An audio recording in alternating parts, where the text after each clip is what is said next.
When I was growing up, for the most part, I thought people did not like me, and it bothered me a lot, and how I responded to people and how I showed up among people.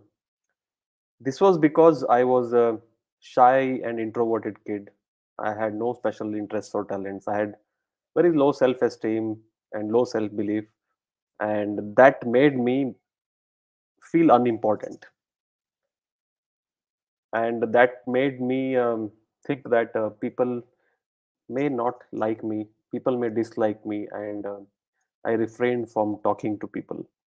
That is one of the things which went on in my mind. And anyways, if you're a shy and introverted person, you know what's going on in your mind, why you don't talk to people, you don't feel comfortable talking to people.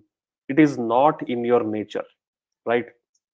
But if you're a shy and introverted person, let me tell you this, it is more likely that people will dislike you rather than liking you. If you're a shy and introverted person, people will misunderstand you. And it has happened with me a lot of times. If I take one example, in my first job, I was working as a software engineer in Infosys Technologies Limited. Okay. So when I got into a new team, there was this person who was my maybe 2 3 years senior to me, and he tried to talk to me, and I talked to him as usual. Whenever someone talks to me, I talk back to them, and over the months and years, he became a very good friend of mine. He became very close to me, and then one fine day, he revealed that when he saw me first, he disliked me. He thought I was arrogant, and I was uh, I was not a good person. That is what he thought about me, because every time he kept asking me something. Let's say he asked me my name, I'll tell my name is Adarsh. He asked me, where are you from? I'm from Dharwad, Karnataka. Which college? Gokte Institute of Technology, Belgaum.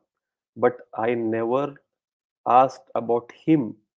I never asked about what is his name, how long he has been in the company, how long he has been in the team, where does he come from, so and so forth. I never showed interest in him, and that made him feel that I was an arrogant person. And in his mind, he wanted, uh, there was some incident where I was made fun of, and he felt very good about it. And he revealed to me only after he became close to me.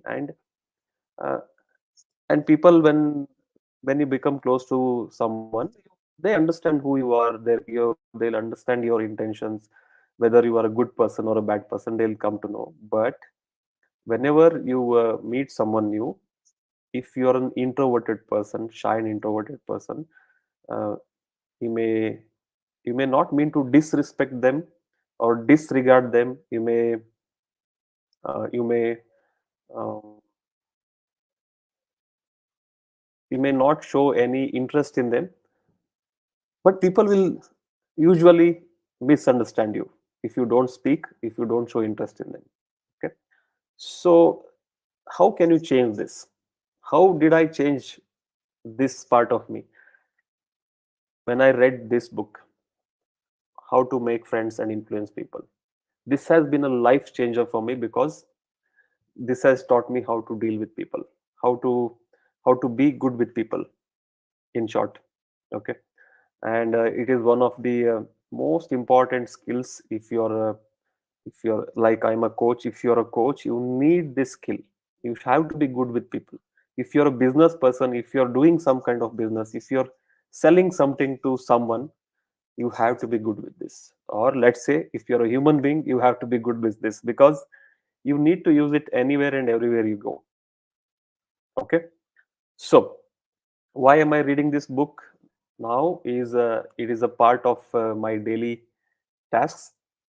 I'm doing this 75 hard challenge. I'm in the 45th day of 75 hard challenge, where one of the tasks is to read 10 pages of a non-fiction book daily. And I have chosen to read this book. I'm reading this book for the third time now. And specifically during this 75 hard challenge, I'm choosing to reread the books which have been very impactful in my life. Okay, so that is why I'm reading this book.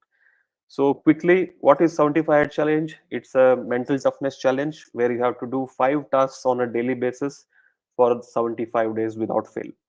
So task number one is to fix a diet and follow that diet without fail. Task number two is to drink 1 gallon of water daily, which is 3.8 liters, again without fail, without compromise. Task number three is the tough one, where you have to do 2 workouts in a day. Even though I love working out, doing 2 workouts is a difficult one. Each workout has have to be minimum 45 minutes, and one workout must be outdoors. You have to do it outdoors, regardless of the weather, regardless of your condition. You have to go outdoors and do it. And for the most part, this has been a difficult part in the sense it takes more time. That's all, and I have less time for doing other things. And the task number four is again something which I love, which is reading books. Uh, you have to read 10 pages of a non-fiction book. Okay, that is why I'm reading this book. And task number five is to take a progress picture daily basis. Okay, so these are the 5 tasks you have to do as part of the 75 hard challenge for 75 days without fail. Okay, the hard part here is to do those 2 workouts in a day and do that one workout outdoors regardless of the weather. Today it was raining and I had to, I went for a run. I had to finish my workout in the rain. And the hard part is you have to do it without fail. That is the hard part. Okay, and this is meant to help you uh, build a lot of confidence and self belief in yourself. It is a mental toughness challenge. A lot of people confuse it with a fitness challenge, but it is not a fitness challenge. Okay, so coming to the lessons of the 6 ways how you can make people to like you. It's coming directly from this book. One of the ways I shared yesterday, which is um, you have to become genuinely interested in other people. Whoever you meet, you have to meet them with full curiosity and excitement and interest to meet them. You have to show interest in them. You have to try to learn about them. You have to try to understand about them. You have to ask about them. If you show interest in them, genuine interest, then people will uh, be more engaged with you and they'll like you. They'll like you back. Okay. Second principle is to, or the second way is to always smile. Okay, smile is one thing which can which can change a lot of lives, I would say. Okay, and a lot of times what we do is when we see some stranger, we don't smile back. We always carry this frown or very serious kind of look on our face. uh, Smiling can really help you connect with other people. If you have done this, if you have smiled at a stranger, when they smile back, you know this feeling, right? You will feel good about it. And whenever you smile, it puts the people at ease. It makes the people trust you, and they'll more likely like you if you have a smile on the face. Okay. Third way is to always remember a person's name. Call a person by their name. The sweetest sound anyone can hear is their own name. Okay, your own name will be the sweetest sound you always hear. And see, imagine you are in a in a crowd. There is a lot of noise, people chattering all around you. Can you hear your voice? Hear your Can you hear someone calling your name in the chatter? You will, right? Because that is the most important thing for you. The most important word for you. It is your name. And if you meet someone and forget his name, that doesn't give a good impression. And whenever you're speaking to someone, if you call out their name, if you use their name, if you meet me and if you say, hey, come here, go there, then I don't, I most likely will not like you much. But if you call me, hey, Adarsh, come here, hey, Adarsh, go there. So if you, the more you use the name, the better you can remember it, and also the better the person feels whenever you're talking to someone. Okay, So that is number three. This is something. This reminds me of one of my strengths when I was very young. When I was small, I used to remember everybody's name. If you meet me once, I used to remember your name. Okay, I was somehow I had this strength. But when I started working, I started working when I was 22 years old. From that point onwards, I don't know, I have lost this ability. And still now I struggle to remember names, but I make it a point that whenever I meet someone, most of the times I try to pay attention to the name and ask the name back if the person is not saying their name clearly, and try to use it as much as possible so that I remember it. Um, and it is a very important uh, skill to have. Okay, if you remember the name, the person, if you call the person by name, they'll more likely like you. Okay, and if you meet the person again after some days, and if you forget his name, and you say, "Oh, I'm sorry, I forgot your name," then that will be a very bad impression. But if you remember the name, the person will feel very good. They'll instantly like you because you remember their name. Okay, so your name is the sweetest sound you can hear. And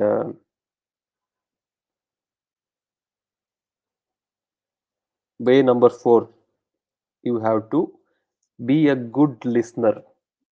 You have to let people talk and be a good listener. If you only keep talking, and if you talk, especially if you talk about yourself, nobody is interested in what's going on with you. Nobody is interested to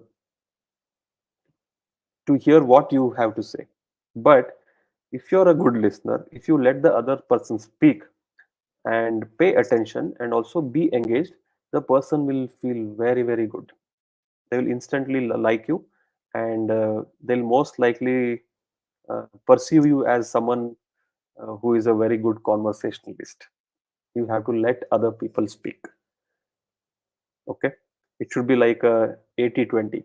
80% of the time you let the person speak, they'll feel really good. Okay, and most of the time people want to speak, and people want to speak about themselves. They want to share about themselves. And if you let that happen, if you just hear other people, then no, instantly people will like you. And this reminds me of something.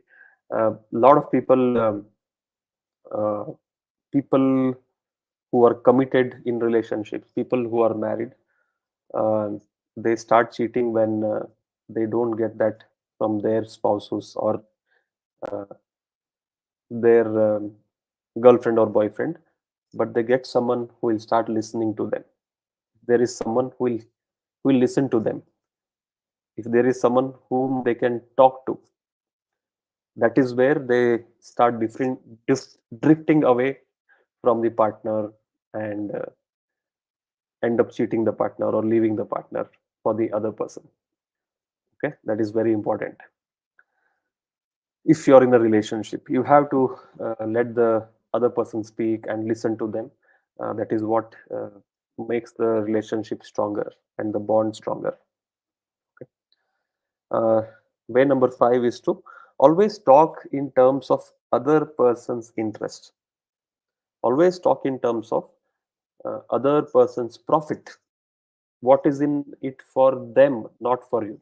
If you always, if you want to get some work done, if you say, I want you to do this job done for me, most likely the person will not be so eager they may end up doing it, but they may not do it with their own will.